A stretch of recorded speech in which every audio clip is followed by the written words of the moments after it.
Hello and welcome to Face with Abdul. On the 20th of March 2022, an illustrious son of Mbieri ancient kingdom, Chief Sir Onyewuchi Asinobi, celebrated his birthday. Although there were no lavish fanfare to mark this day, yet people around him, especially the downtrodden, felt the heat of this birthday celebration as he opened the shower of goodness on them, paying hospital bills, shop rents, giving out seed funds for businesses, etc. Universal Heritage TV was able to track Sir Onyewuchi, and we finally got him at his Nika Retreat Hotel office, where he told us little about himself. Now relax and listen to this financial expert tell his own story. Remember to subscribe to our YouTube channel at Universal Heritage TV Niger to get updates of our broadcasts. Hello and welcome. We are with a very prominent personality in Imo State, a prominent personality in Nigeria. It's a man that's known for his quietness, but yet with lots of impact on the society. He is the former MD of a subsidiary company with the Nigerian Stock Exchange, Central Securities Clearing Systems PLC. Of course, he had worked with the Nigerian Stock Exchange for 3 years before he became the MD CEO of this organization. And back home in Mbieri, where he hails from, he is the mayor, a celebrated mayor of Obazun, celebrated mayor of the Mbieri land. Mbieri, of course, is made up of 6 autonomous communities, and he's from a very royal background, knowing that the father was one of the foremost merchants that we had in Imo State. Join me as we discuss with Chief Onyewuchi Asinobi. Good afternoon, sir. Good afternoon. Okay, so you're looking quite cheerful. I know you just celebrated your birthday, and it was a momentous occasion. So tell us, what was the hallmark of your celebration? The birthday was held on Saturday, 19th of March. It was an occasion that attracted 2 of my other half-brothers. So we were actually 3 that celebrated my birthday that particular day. However, those my half-brothers, our age differences were very, very small. At that point in time, I must tell you that my father had 5 wives. So 3 of my father's wives were pregnant almost at the same time. Wow.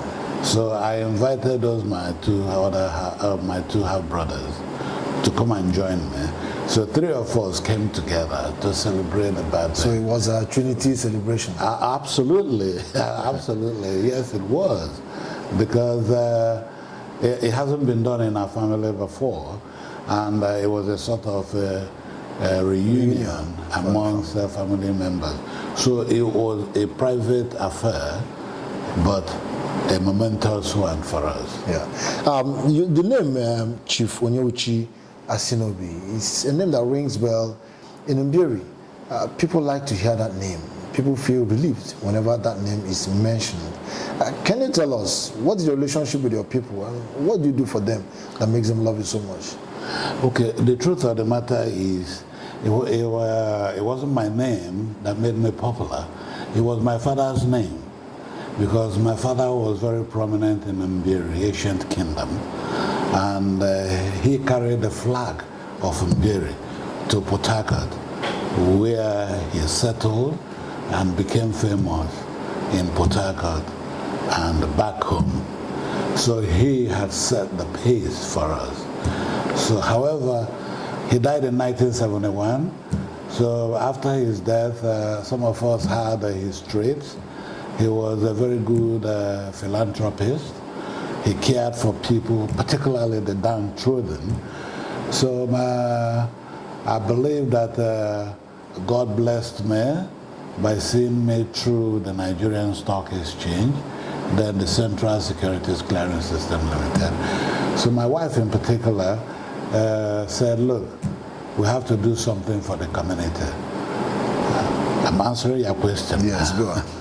Because after working, you had no issues and so on, we decided to build a health center for the Mbieri people, where we employed 3 doctors, and the doctors see 30 patients every day from Monday to Friday, and then their medication and everything were all free till date.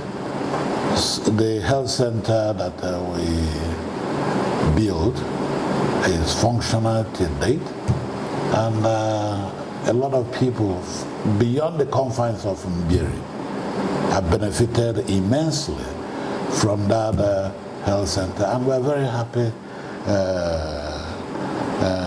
for that. And it's not only us. Some of our brothers and sisters in the diaspora, particularly in the US, they usually come about 2-3 times in a year on a medical mission, and they use our facility at the health center there to reach to thousands of patients, people that are ill, that are in no way able to pay for their medicals, and they trooped to the health center to obtain free medical services. Yeah, it's quite interesting to learn that your wife, came up with this suggestion, because they say behind every successful man there is a woman. So it shows that you have a woman that has a kindness flowing in her. But going further, can you just tell us a little about your history, or maybe your childhood, just to inspire the younger ones? Okay, I am the 22nd child of late Chief Michael Onyewuchi Asinobi. Then 22nd? Yeah, 22nd child. Wow. So yeah. How many are you in all? We were, as at that time that I was the 22nd, we had about 37 children. So I call ourselves, or myself, as part of the second generation of this wonderful man called our father. So to that extent, we grew up in Port Harcourt, went to school, attended my primary school at Municipal Council School, Port Harcourt. That was the #1 school in Port Harcourt in those days. There were 2 primary schools in Port Harcourt, Municipal Council School, Port Harcourt, and the others. So we spent good time there. We got real educated there. Then we left for secondary school. Thereafter, I left for the United States of America, where I obtained my bachelor's degree in chemistry. Actually, you're a chemist? Yes, I actually had wanted to read medicine, but there were issues that I couldn't overcome, and then I decided to veer into finance through obtaining an MBA, but with specialization in finance. So that was how I now left the US back home to slug it out in Nigeria. So when we came back, there was no job. I picked up a teaching appointment. I was a secondary school teacher for 5 good years, but I always prayed to God Almighty. That particular job, knowing that I wasn't a qualified teacher, that job he reserved for me, I wouldn't want to compete with that job with any other person. It took 5 years for that to happen, and when it did happen, it was through Mr. Pascal Dozier. he got me into the Nigerian Stock Exchange. And from there, after working for Nigerian Stock Exchange, actually 2.5 years, by the time I clocked 3 years there, then Chief MKO Abiola was the then president of the Nigerian Stock Exchange. The Council of the Stock Exchange appointed me as the pioneer chief operating officer of this company named Central Securities Clearing System Limited then, but now a PLC. And it was decreed by the World Federation of Stock Exchanges that anywhere you had a stock exchange, that you must have a clearing house. Their primary duties were to clear and settle transactions on the floors of the Nigerian Stock Exchange. Okay. So that responsibility was given to me. Meanwhile, you were more or less the clearing man for the country. Well, I had a board. I had a board that directed me or created the policies to follow and so on. My chairman was then late Apostle Hayford Lile, and the project director at that material time was Professor Ndi Okereke Onyuke. So they guided me, and then we marched on. And when we started that company, it was only the Securities and Exchange Commission that had faith in us that we could achieve that feat at that time. But God was on our side. By the time we started, we commenced operation, then the president of Nigeria then, military president, was General Abacha, with Lieutenant General Dia as Chief of General Staff. So General Dia was supposed to declare the company open, but he couldn't do it because of pressing national issues. So he sent Colonel Marwa and Wing Commander Ewang.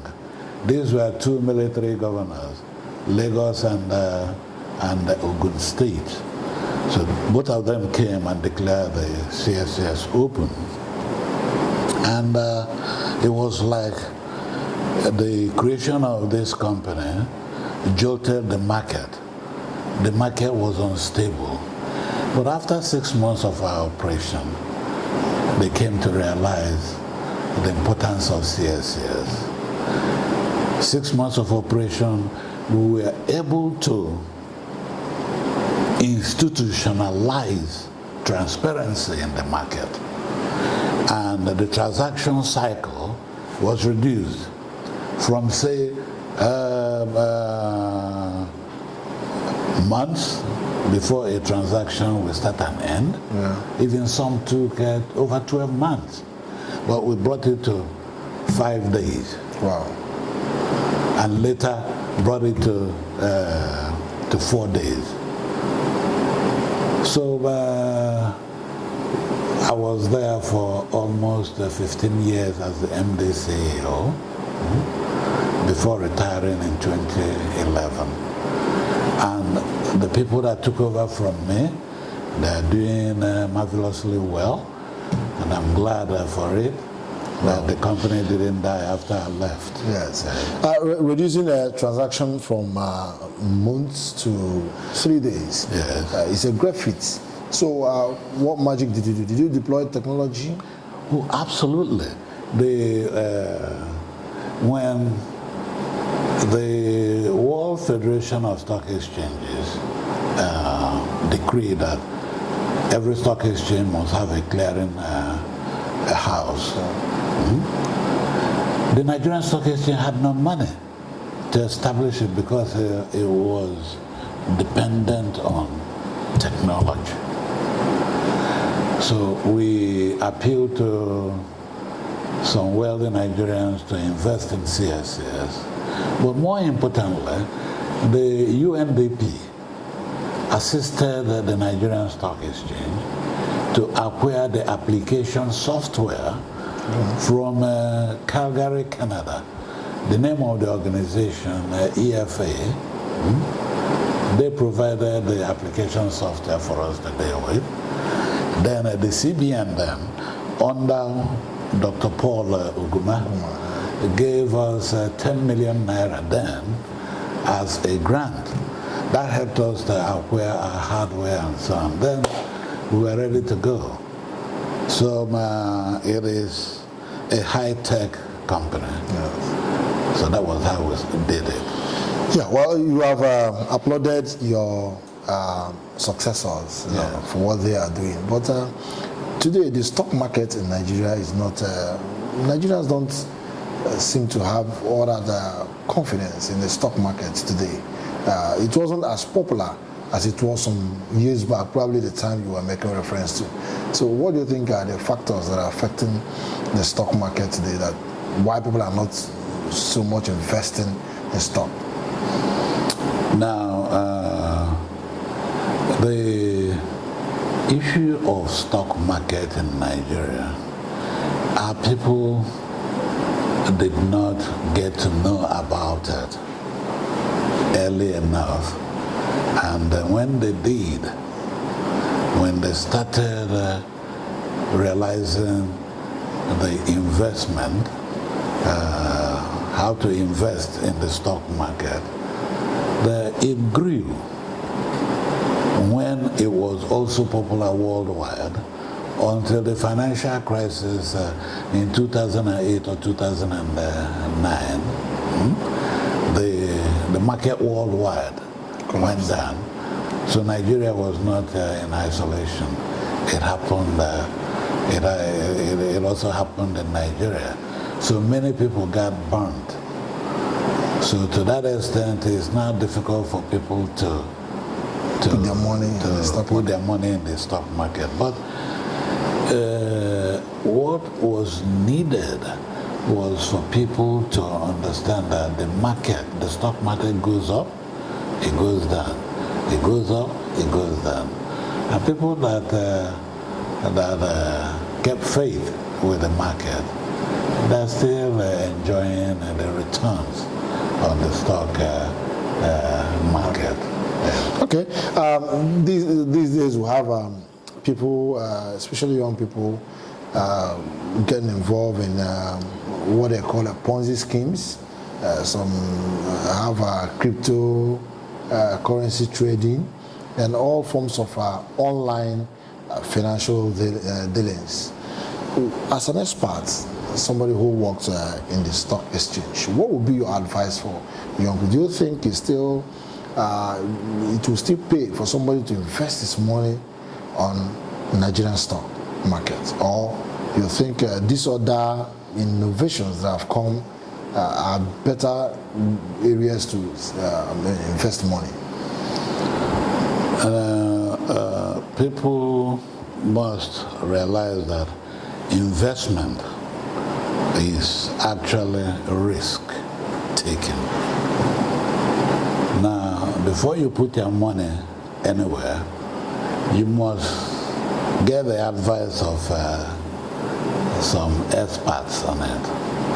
Like before you invest in stocks, there are stockbrokers. It's better you go through a stockbroker before you invest in the stock market.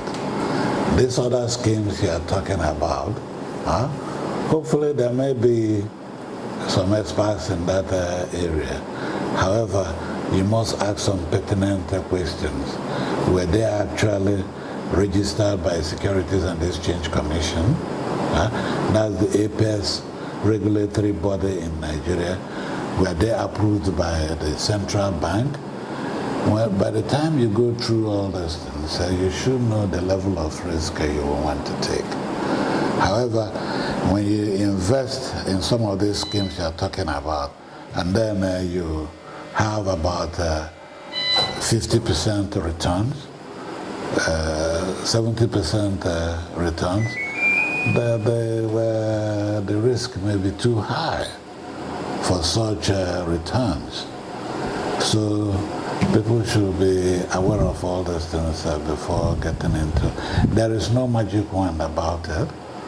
But the truth of the matter is, you should know the level of risk you want to take before making an investment decision.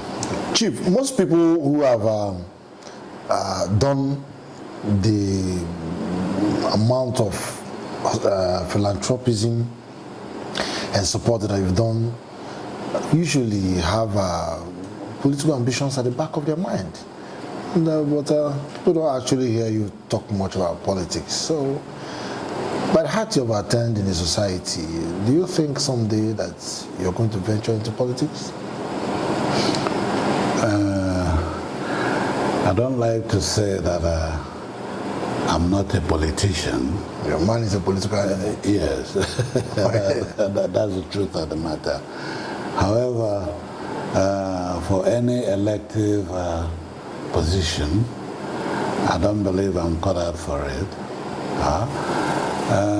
For you to be a successful politician, I believe one way or the other you should have the natural flair to do that, where you can talk about two things, two different things, and then you bring them as one. People will believe you. And a situation where you come out and people try to run you down, people that are very willing to assist the economy or do things that will improve our economic situation, so that the youth, the downtrodden will benefit from the governance of the day. But it's not what we see in our own situation here. Some of the politicians are very selfish. However, we, the voters, sometimes we don't do our homework. We don't do deliberate study on somebody that wants to lead us. Yeah. So to that extent, until such a time, I don't believe that people like me or some other people will venture into politics. But we believe that Nigeria will continue to improve on the quality of the people that go to the National Assembly, that are the governors, and even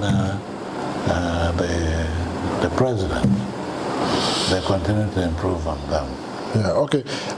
Chief, you seem to be restrained by the fact that they say politics is a dirty game.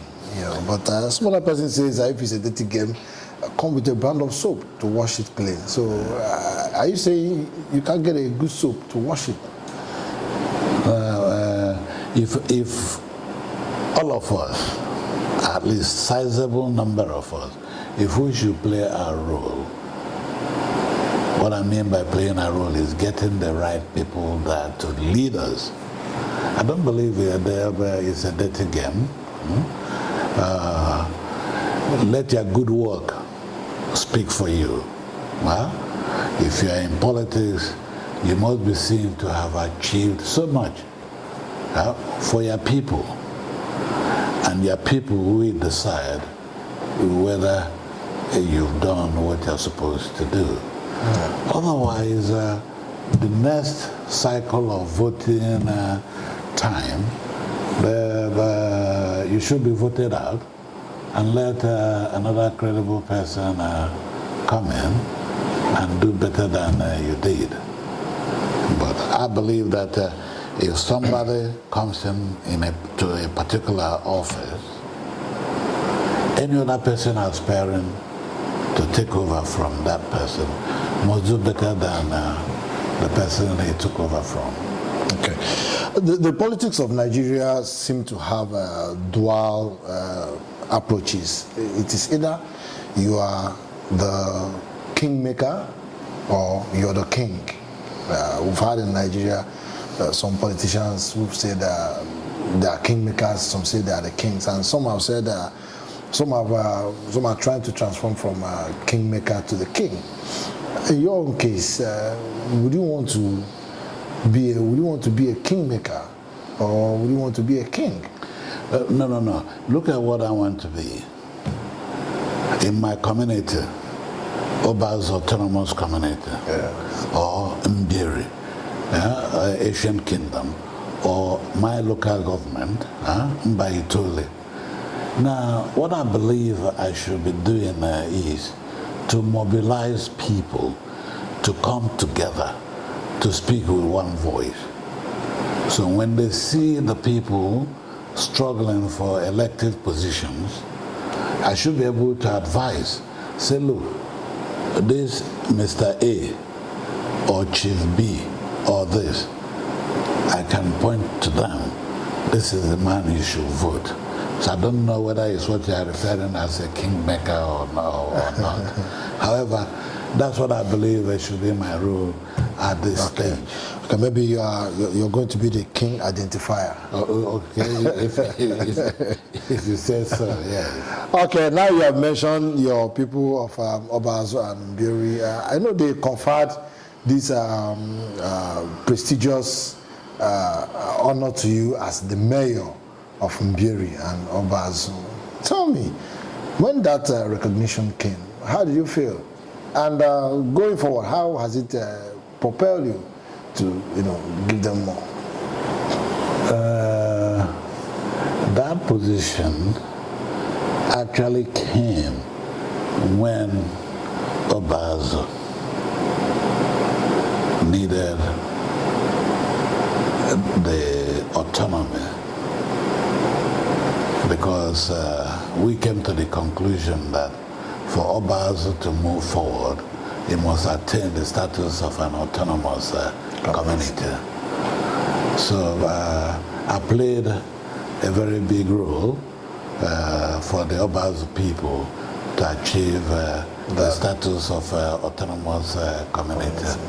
And that was what, it was at that point that they made me the mayor of Obazo autonomous community.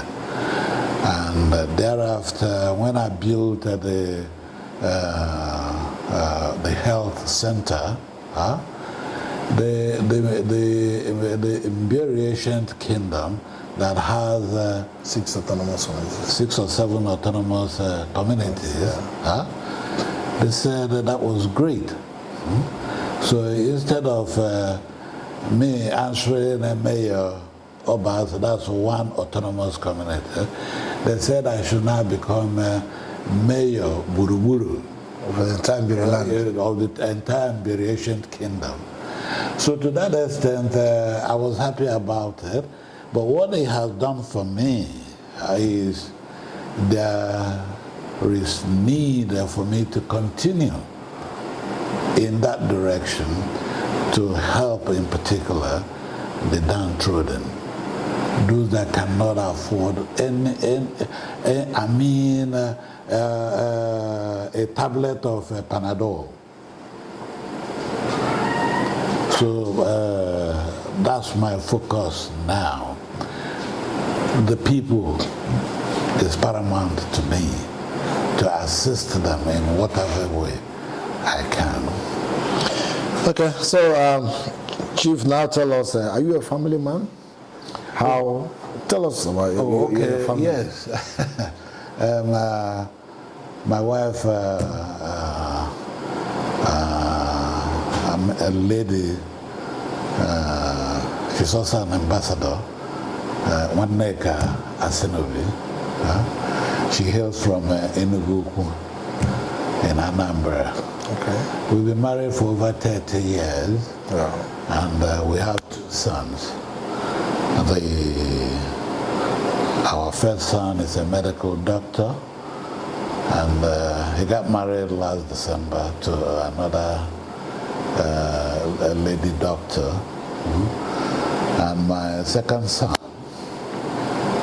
he's a director at the headquarters of Standard Chartered Bank in Dubai. Where we had two sons, and we thank God for them. And our family is a closely knitted one, where love abounds, and that's what we preach: love. We must love each other and other people. We may not be our blood relations. So tell us about your hobby. You must have a hobby, things you like doing. So what are your hobbies? In school, primary, secondary, university, I played soccer. I was in the school team. However, at the university level in New Orleans, I played table tennis very well. And I remember that in my first year at the University of New Orleans, we had a table tennis tournament. And I was one of the finalists.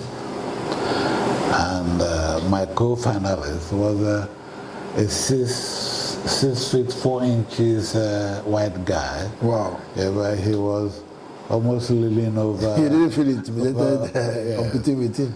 So, but as God will have it,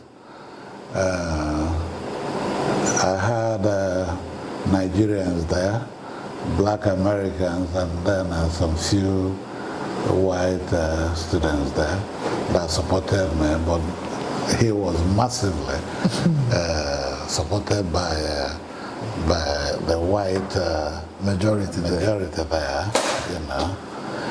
So it was the best of 5 sets. The first to get 3 on that tournament. So he gave me 2 straight sets. I came from behind and gave him 3, and I won the tournament. Wow. So that was how I got my first girlfriend in the US, by winning that tournament. So table tennis, occasionally lawn tennis, I also do that. That's all. Okay, so in conclusion, tell us, everybody must have a wish on a birthday. By the way, how old did you celebrate? I was 1 year. Plus one. Plus one. That was what I celebrated. Plus 1 year. So I'm into my new year. Okay. Okay, so what's your wish, your birthday wish? My birthday wish is apart from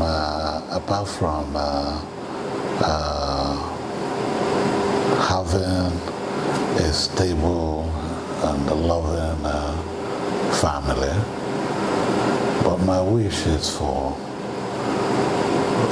full stability to return to Nigeria, what Nigeria used to be when we were growing up. Here in Owerri, the government of today, they're working hard to achieve that. But the political situation around the entire country, I believe that more needs to be done to get things